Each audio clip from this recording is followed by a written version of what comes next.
मी सुफी सय्यद शमशुद्दीन युवा भीमसेनेचा प्रवक्ता। आज ज्यावेळेस परिचर महिला अंशकालीन कर्मचारी या ठिकाणी युवा भीमसेनेच्या कार्यालयात आले आणि त्यांनी सांगितलं जवळपास 1966 पासून यांची चळवळ चालू आहे। ज्यावेळी 300 रुपयापासून यांना वेतन मिळत होतं, त्या 50 रुपयापासून वेतन मिळत होतं आणि तेव्हापासून ह्या महिला या ठिकाणी काम करत आहेत। बऱ्याचशा महिला या ठिकाणच्या वारल्या। यांना अंशकालीन म्हटलं जातंय, कमी वेळेच्या कर्मचारी म्हटलं जातंय, परंतु दिवसभर यांना राबवून घेतलं जातंय। 24 तास यांच्याकडून काम करून घेतलं जातंय। कुठं लस असेल, कुठलं डोस असेल, या ठिकाणी यांना डिलिव्हरी आणि डिलिव्हरीचा तर प्रश्न इतका मोठा आहे यांचा की 24 तास काम केल्यासारखं आहे। म्हणजे त्यांच्या घरी जाणं, वारंवार त्यांचं लक्ष ठेवणं, त्यांना गोळ्या पुरवणं, दुखायचं लागलं तरी त्या ठिकाणच्या ज्या नर्स आहेत ते यांना पाठवतात। त्या ठिकाणच्या असलेल्या ज्या नर्स आहेत त्या ठिकाणी उपकेंद्रामध्ये असणाऱ्या ज्या शासकीय पूर्णवेळ कर्मचारी आहेत, पगार भरपूर आहे, यांना पाठवतात। गेले घरी तरी घरून फोन करायचं, स्वयंपाक करायला तरी वा ती फलानी डिलिव्हरीची बाई अडवली, त्यांना घेऊन या, त्यांना त्यांच्यासोबत दवाखान्यामध्ये जावा, शहरामध्ये जावा, अशा पद्धतीचं 24 तास राबणारा वर्ग अक्षरशः म्हणजे बिन पगारीन फुल काम करून ह्यांच्याकडून घेतलं जातंय। 300 रुपयामध्ये काही सुद्धा होत नाही। त्यामुळं त्या ठिकाणची स्वच्छता ठेवणं, झाडलोट करणं, अक्षरशः बाजूला जर उगवलेलं गवत असेल त्या दवाखान्याच्या तर त्या उपकेंद्रामध्ये उपटीत असताना बऱ्याचशा महिलांना साप सुद्धा चावले। असे उदाहरण या ठिकाणचे आहेत। सरकार काय म्हणते, म्हणजे शासन काय प्रश्न विचारते की साप चावला, उपकेंद्रात तुमची महिला वारली गेली का? म्हणून आज या ठिकाणी या केंद्रात जरी आमची महिला वारली तर या ठिकाणी आज या महिला युवा भीमसेनेच्या माध्यमामधून आम्ही यांचं आता 1 तारखेपासून या पूर्ण रजेवर आहेत की आम्ही काम करणार नाही। जोपर्यंत आमचं वेतन वाढवत नाहीत, आम्हाला कायम रुजू करून कामावर घेत नाहीत, तोपर्यंत या महिला कामावर येणार नाहीत। युवा भीमसेनेचा प्रवक्ता या नात्यानं मी बोलताना सांगतो की जवळपास यांनी 15 तारखेपर्यंत कसल्याही पद्धतीचा जर निर्णय नाही घेतला तर 3 दिवसाचं कलेक्टर ऑफिसला आम्ही ठिय्या आंदोलन या ठिकाणी 3 दिवसीय लावणार आहोत। नमस्ते, मी सविता कांबळे, औसा तालुका सचिव, महाराष्ट्र राज्य जिल्हा परिषद महिला परिचर महासंघ याची मी सचिव आहे। आणि आम्ही आतापर्यंत आंदोलन केली, उन्हाळी, पावसाळी आणि हिवाळी आंदोलन केली। 13 दिवस आम्ही मुंबईमध्ये राहिलो। आमच्याकडे कोणी आलं नाही। आम्हाला आतापर्यंत आश्वासनच भेटली गेली, पण आता आम्हाला आश्वासन नकोय। आम्हाला फक्त वेतन हवंय।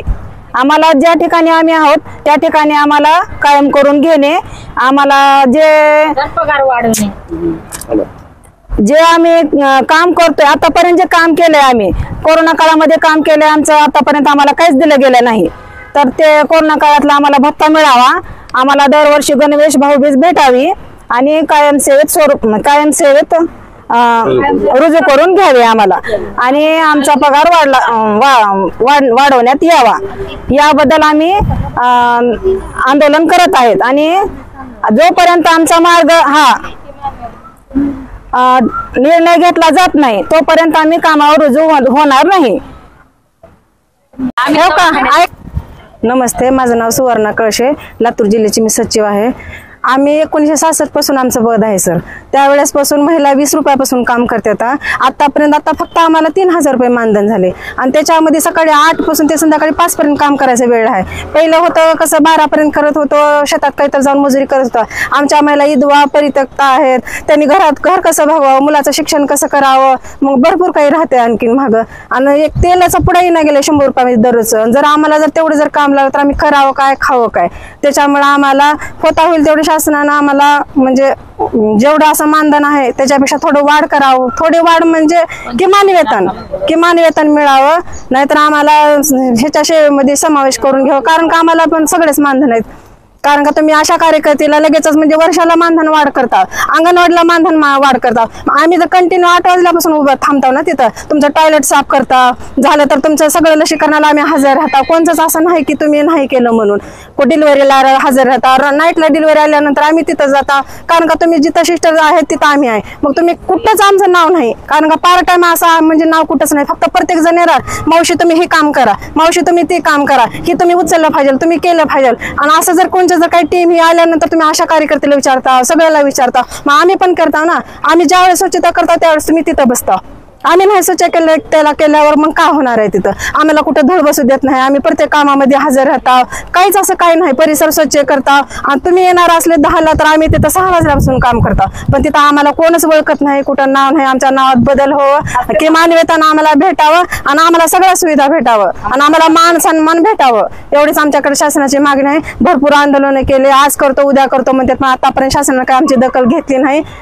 एवढ्या वेळेस आम्हाला म्हणजे सगळ्यामध्ये करावं, सगळे बाया मरून गेल्यात काही असं म्हणून शासन आम्हाला आज पेमेंट वाढ कर, उद्या पेमेंट वाढ कर, आम्हाला काहीतरी ह्याच्यातून काहीतरी भेटल ह्या अपेक्षाने. काहीतरी महिला गेल्या, एक महिला गेल्या वर्षी तर मुंबईला आंदोलनाला येण्यासाठी तिच्याकडे पैसे नव्हते म्हणून तिने विष पिऊन आत्महत्या केली, तरी पण शासनाने कुठे दखल घेतली नाही. तुम्हाला 15 दिवसात निर्णय लावतो तुमचा, पुन्हा 8 दिवसात निर्णय लावतो, तुम्हाला लगेच मिटिंगला बोलवतो, तुम्हाला काहीतरी मानधन वाढ करतो म्हणले, पण आतापर्यंत आम्हाला काहीच केले नाही. वचनबाई देवदास गायकवाड तुमच्याकडून काय काय वेळगाव सगळंच घेतात. साफ करा, डायल साफ करा, ही फरशा साफ करा, कुणी येणार आहे तर म्हणून 6 वाजता या, DHO आलेत, पण आम्ही 6 वाजता यायचं आणि त्याचा येळ जात कवा आले कवा नाही आले बघायला, आणि आले तर मी घ्या फोटो घ्या, आम्ही महागच त्याचाच फोटो, त्याच आमचं कुठंच काय असं लिकेजच नाही ना. म्हणजे ही आहेत गडे पाठात 30,000 लोक विचारित नाही की बाया कोण आहेत म्हणून. आम्हाला कुठवर आम्ही काम करायचे आणि कुठवर मरायचं. आज 30 वर्ष झाले तीच चाललेलं आहे, तीच चाललेलं आहे, तीच चाललेलं आहे.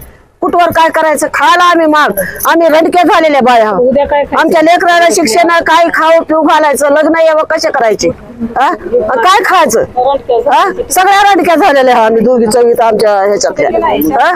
माझं नाव आहे निर्मला सुभाष कांबळे, मी आहे रेणापूर तालुक्यातली कार्यपूर PSC पार्ट टाइम, आणि मला सकाळी PSC 9 वाजल्यापासून तिथं लावते, आणि तिथं का जर मी करणार म्हणलं तर आम्हाला तिथून लेटर देत, तुम्ही का करत नाही, सेवकाचे काम आम्हाला करायला लावतात. पुन्हा तिथं पाडव्या दिवशी मी पीठ मळत होते साक्षरता, तरी तिथून सरचा फोन आला मला, हा डिलिव्हरीचा पेशंट आला कांबळे मावशी, तुम्ही आताच्या आता तिथं गेलंच पाहिजे. मी हात धुले, पीठ मळायचं ठेवले आणि तसंच मी तिथं डिलिव्हरीला गेले, डिलिव्हरी केली आणि नंतर घरी येऊन मी स्वयंपाक केला. तरी ह्याच्यामुळे मी एवढं करून बी आम्हाला त्याने ते का लेटर देत, तुम्ही एवढं प्रत्येक टायमाला त्यांच्या सेवेमध्ये आम्ही हजर असतो, तरी आमच्या कुठंच आम्हाला दखल देत नाहीत.